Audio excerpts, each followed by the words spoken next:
Olá, eu sou o Márcio Calais, sócio da LEC, e você está no LEC Responde. Comigo aqui, como sempre, o meu sócio Matheus Cunha. Matheus, seja bem-vindo mais uma vez ao LEC Calais. Vamos lá responder para essa turma. Bora lá, episódio de hoje, empreendedorismo em compliance.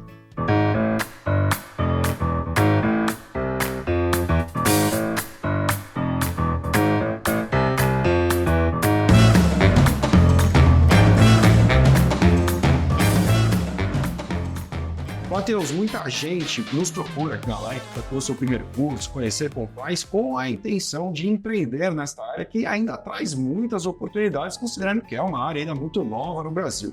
E a pergunta número 1 é justamente como empreender em compliance? Bom, Calai, eu acho que você tem que partir do pressuposto que você vai começar um novo negócio, né? E a construção de uma nova empresa, a concepção da nova empresa vai ser toda direcionada de dentro de uma estratégia. Aqui a gente pode ter dois pontos que são fundamentais de serem trabalhados. É claro que se você tiver um pouco mais de recurso, de estrutura, você pode contratar, por exemplo, uma consultoria de planejamento estratégico para desenhar seu plano de negócios. Agora vamos partir do pressuposto do empreendedor raiz, sem recurso, fazendo com as suas próprias mãos. Minimamente, você vai ter que ter uma definição, né, de estratégia de portfólio, o que você vai fazer na sua consultoria e de público-alvo, quem vai ser o seu cliente. Quando a gente fala na definição de portfólio, você pode ser o que a gente chama de full service, né? Ou faça um pouco de tudo, e aí você pode olhar para todos os pilares do programa de compliance e pensar como você vai extrair dali a sua atuação profissional. Por exemplo, eu posso escrever um código de conduta para um cliente, escrever as políticas de compliance, ajudar o cliente nos treinamentos, ajudar o cliente na avaliação de risco, fazer investigações. Então, você passa por cada um dos pilares e tenta extrair dali, né, o que o seu público-alvo eventualmente pode contar com ajuda. Uma dica super importante. Na pesquisa, né, Compliance on Top, a gente tem uma pergunta que é feita para todos os profissionais de compliance de empresa.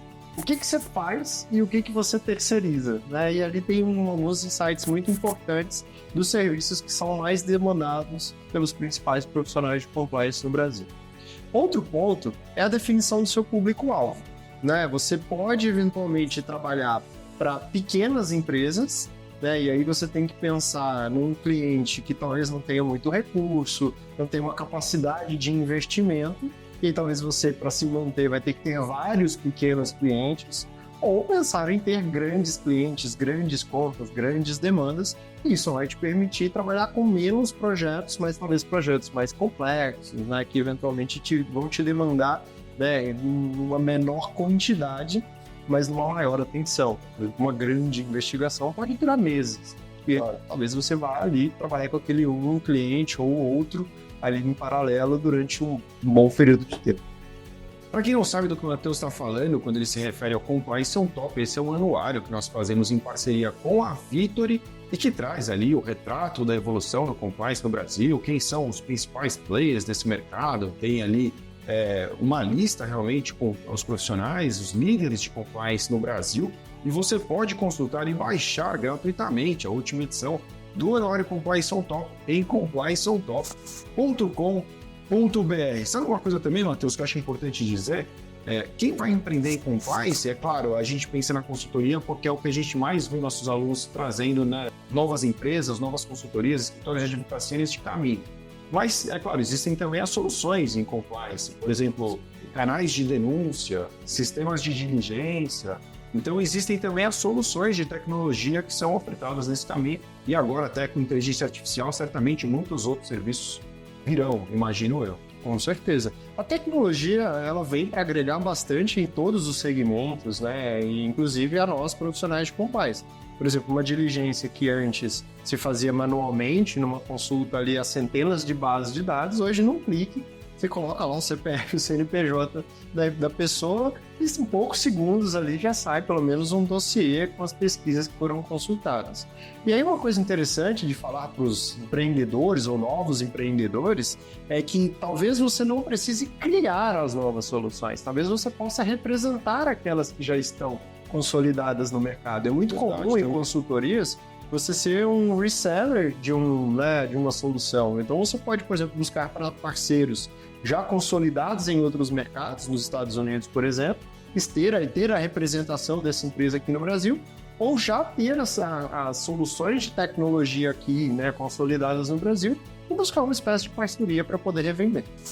Muito bem, então falamos do início do empreendedorismo, mas uma coisa que certamente deve estar passando pela cabeça de quem está nos assistindo agora é assim, que legal, mas quais são os serviços efetivamente, não precisamos falar todos, mas os principais serviços que são oferecidos hoje por uma consultoria de compliance? Acho que o empreendedor ele tem que partir, a pessoa empreendedora ela tem que partir de um pressuposto. O que é fácil e tranquilo, fatalmente o cliente vai resolver dentro de casa. Terceirizar sempre custa mais. Então, dificilmente uma empresa vai terceirizar alguém para escrever uma única política ou um código. É mais provável que ela vai escrever o seu código internamente, a sua política internamente, e contar com um apoio externo para questões mais complexas. Pela minha experiência, pela vivência aí de 8 anos em consultoria, os serviços que eram mais demandados eram as avaliações de risco, porque, infelizmente, tem muitos profissionais de compliance que nunca conduziram uma avaliação de risco e vão ter que buscar um apoio externo para poder fazer um mergulho mais profundo nos riscos da empresa.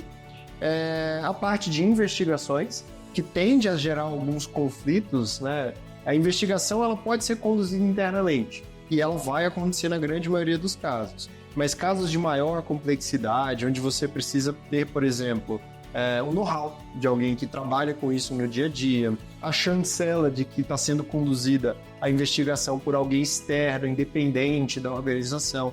As questões de conflitos de interesse, às vezes eu respondo para o presidente da empresa e ele é denunciado. Como fica, Eu respondo para ele, ou investigo e respondo para ele, Então, talvez pela separação aqui seja fundamental ter alguém externo. E muito de capacitação, porque é aquela história do santo de casa não faz milagre. Às vezes o profissional de compliance está ali no dia a dia, passa várias mensagens, mas trazer alguém de fora para poder contar o que está acontecendo no mundo, o que acontece em outras empresas, até em outros países, traz um reforço da autoridade que aquela temática é importante. Então, sempre dei muitos treinamentos também, então mais gosto de fazer por mim, eu só fazia isso da vida, por isso que eu estou aqui na LEC. Não é à toa que a LEC é chamada muitas vezes para estar nos Compliance Days, nos Compliance Weeks das empresas, enfim, aquela semana do Compliance, da Ética e Integridade, nós somos chamados justamente para participar, para levar uma palestra, para levar treinamentos. É isso que nós fazemos por aqui, quer dizer, nosso negócio é educação, seja corporativa em company, seja diretamente aqui na LEC com os nossos alunos dos cursos regulares. Pergunta que não quer calar, Matheus, e que certamente também passa pela cabeça de todo mundo que tem essa dúvida e essa intenção de empreender em compliance. Como eu posso conquistar o meu primeiro cliente? Por incrível que pareça, Calai, seu primeiro cliente ou ele vai te dar prejuízo ou ele não vai te dar receita. Porque é o que acontece, Você começa um novo negócio, você tem tempo, tem disponibilidade, mas o cliente às vezes não bate na sua porta porque você ainda não construiu uma autoridade, uma marca, Então você vai ter que jogar com os recursos que você tem. Na minha experiência, por exemplo, na consultoria, o primeiro cliente foi uma licitação que a gente ganhou, Foi um pregão, então tem aquela disputa de preços e o preço vai cair, não vai cair, não vai cair, e o cliente deu prejuízo. A gente teve que pagar para trabalhar.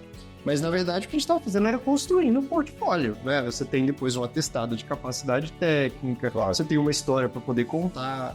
Então, se o primeiro cliente não vier, tudo bem, joga com as armas que você tem. Vai implementar um programa de compliance na empresa do seu cunhado, por exemplo, do seu amigo, numa organização não governamental que precisa desse apoio e às vezes não tem o recurso. Constrói uma boa história e depois conta essa boa história. E aí o conhecimento, a reputação vem como consequência. O melhor marketing em prestação de serviço, o marketing digital ajuda muito, mas o melhor marketing ainda é o boca a boca. Claro, sem dúvida. Você sabe que eu sou um fã de incentivar as pessoas a oferecer gratuitamente os seus serviços quando eles estão iniciando e, dentro do possível, não oferecer gratuitamente o seu serviço para uma empresa que pode pagar. Você pode direcionar essa ação, essa boa ação, uma ONG, para uma organização que eventualmente arrecada valores e que vai ter muito benefício em receber aí os seus serviços gratuitamente para ter um programa de compliance e assim demonstrar ainda mais credibilidade a essas pessoas que fazem doações, que contribuem com aquela organização. E eu sempre insisti nesse assunto. Um dia, em uma das lives da LEC, eu mencionei esse assunto. Que apareceu foi a professora Letícia Sugai, para dizer que essa era a história dela, que ela tinha começado em compliance na prestação de serviços. Hoje ela é uma grande consultora premiada em compliance e uma professora super premiada na LEC também. E a primeira atividade dela foi justamente uma ação gratuita para uma ONG. Então, é a prova viva de que não é algo dito da boca para fora. Isso realmente funciona. No meu caso, se eu puder ainda contribuir, sabe como eu comecei? Eu advogava, eu tinha escritório de advocacia. No escritório, nós tínhamos muitos clientes que atuavam com licitações. Então, eu percebi que, de repente, começar oferecendo para esses clientes o programa de compliance seria um excelente ponto de partida. Um pouco tempo depois, inclusive, veio a obrigação de ter um programa de compliance para licitar, ou melhor, para contratar com a administração em algumas situações. Começaram, algumas cidades saíram na frente, depois se tornou algo nacional. E esses clientes saíram na frente, falando, não, realmente, mas tem razão, precisamos de um programa, e esse foi um bom ponto de partida. Para a gente fechar, Matheus, uma pergunta que eu não posso deixar de fazer aqui, e tenho certeza que vai ser muito útil para quem está assistindo esse episódio até agora. Se você pudesse dar um conselho, apenas um, para quem está começando agora. Se você pudesse dar um conselho para o Matheus lá no início da T4 Compliance, o que você diria? Não dá um passo maior que a pé, sem sombra de dúvidas. Eu acho que essa é uma dificuldade que às vezes, você empreender, você começa a enxergar as oportunidades de mercado, você vai buscando ampliar, trazer novas soluções, novos produtos para o seu portfólio. E aí você começa a empreender em várias frentes diferentes. E em determinado momento, pode ser que uma delas se dê muito bem e você abandone as demais. É que a gente tem que fazer análise de risco. Você pode ter várias frentes de atuação e nenhuma delas vai dar resultado. Eventualmente vai demorar mais tempo do que você imaginava. Pode vir uma grande crise que ninguém esperava, como foi a pandemia para muitas pessoas. Verdade. Então, eu tomaria cuidado, eu seria um pouco mais cauteloso. O empreendedor, ele é muito agressivo em determinadas hipóteses. Isso aconteceu justamente com a gente. Abrimos lá várias frentes, Vamos iniciar a frente de privacidade, a frente de ESG, a frente de tecnologia, e começamos muitas coisas ao mesmo tempo e que demoraram a ganhar atração, a se estruturar e ser bem recebida pelo mercado. E aí você começa a criar custo, Você começa a trazer pessoas, você começa a investir em tecnologia, e o dinheiro, tem que estar no caixa, porque você vai empreender dessa forma, com várias frentes, o resultado financeiro ele vem sempre como o resultado, e não como a primeira entrega. Então, eu tomaria um pouco mais de cautela. Pode empreender em várias frentes, mas eu acho que cada uma ali ao seu tempo, respeitando sempre a sua capacidade. Boa! E quem tiver perguntas, Matheus, como faz para nos mandar aqui no LEC Responde? Acho que já está manjado, mas não custa repetir, Mas deixa o seu comentário aqui embaixo, E aquelas perguntas que se destacarem, forem mais curtidas, a gente vai fazer questão de trazer para o nosso próximo LEC Responde. Obrigado por ter nos acompanhado até aqui. Lembre-se de deixar o seu like aqui neste vídeo. Desta forma, ele será entrar aí para um número maior de pessoas. Siga a LEC aqui no YouTube e ative as notificações. Dessa forma, você será lembrada quando os novos conteúdos estiverem no ar. Obrigado, um grande abraço. E se você quiser saber mais sobre compliance, acesse o site da LEC em leclc.com.br. Valeu!